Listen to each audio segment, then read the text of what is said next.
the Niners defense is really good so far. And what's interesting about it is they made some changes.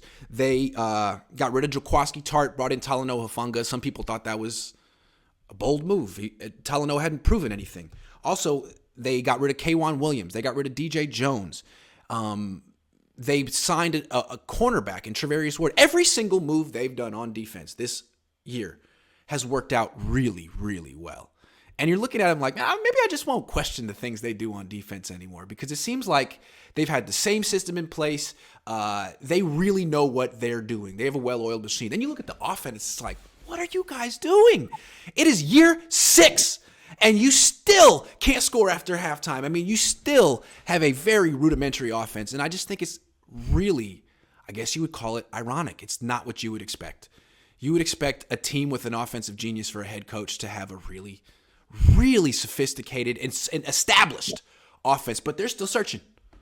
And you would expect the San Francisco team / Santa Clara to have a really productive offense. It's the legacy. Yes. Out here, I don't count the Raiders. Out here, we define offense. Yes. Yes. And it's so, in a way, it's letting down the legacy of what 49er fans expect. Yeah.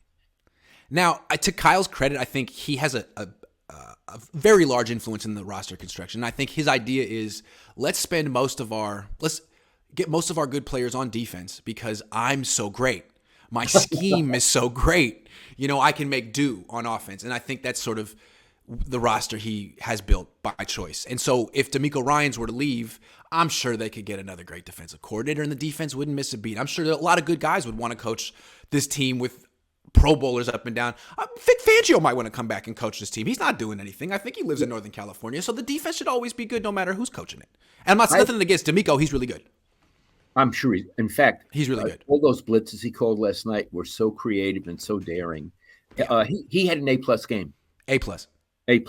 He's an A+ coordinator. He's good. He's really good. Let's go through the secondary, including the nickel back. Tell us who they are and what they do, because in the past, the defensive secondary was a weakness. Now it's a strength. So name each guy who starts and tell us a little about him. Okay, so let's start with the cornerbacks. The number one cornerback is Trevarius Ward. He goes by Mooney, and they signed him this year. He was on the Chiefs team that beat the Niners in the Super Bowl. He's really good. He's about 6'1". He's really fast, and he doesn't give up many catches. People don't really test him very much. Plays man-to-man coverage. He's like 26. He's right in his prime. Really good player. On the other side is Emmanuel Mosley, who's been on the team for a while, and he's a little bit smaller, about 5'11". Maybe not quite as good as Ward, but right there. They're really, if Ward's an A, Mosley's an A-. And both guys were undrafted free agents who have made it a real career for themselves. So that's good stories. In the middle is Diamador Lenore, second-year player. He went to Oregon. Last year, he didn't play much. This year, he started off on the bench, but week 3, they made him a starter. Last night, he went against Cooper Kupp, and, he gave up a lot of catches, but nothing that hurt the team. I'm sure he stuck to the game plan, which was keep it in front of him. No touchdowns. He was really good. Is he the nickel? He's the nickel, Diamador Lenore. Great name. And then their safeties, Jimmy Ward's hurt. So he's coming back eventually. Right now, they got Tashawn Gibson, who's in his 30s. He has more than 20 interceptions in his career. He was on the Jaguars a few years ago when Robert Saleh was a linebackers coach over there.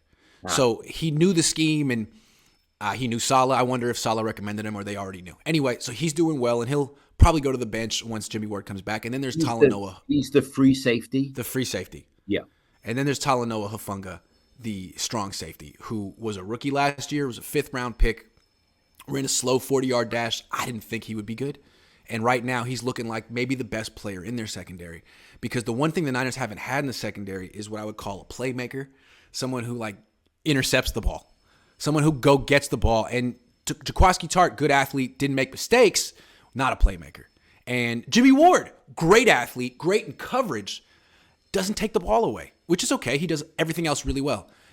A great compliment for Jimmy Ward would be someone who takes the ball away. Boom, Talanoa Hufanga did it at the crucial moment. So all of a sudden, it's like, wow, this secondary has everything. Everything. And we're going to talk about Hufanga a little bit later in more detail. Right. So we used to always bother the Niners about why don't you pay more attention to the secondary? And finally, they listen to you. Eventually, your quality control, eventually they do listen to you. So you would say at every level, all three levels of that defense, it's fabulous.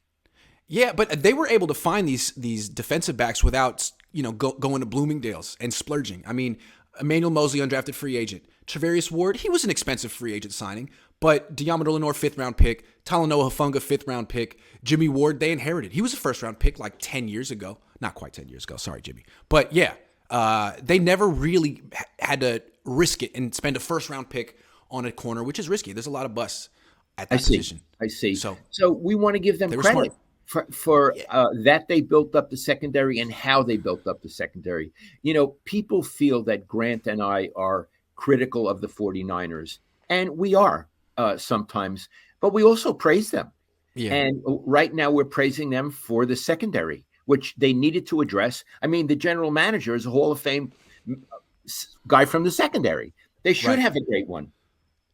Yeah, I think I criticize Kyle a lot because I feel sometimes like he gets the benefit of the doubt for reasons he hasn't earned. I'm starting to feel like this defense is getting the benefit of the doubt, that I should just be like, you know what, the plan's probably going to work out. Because so far it is.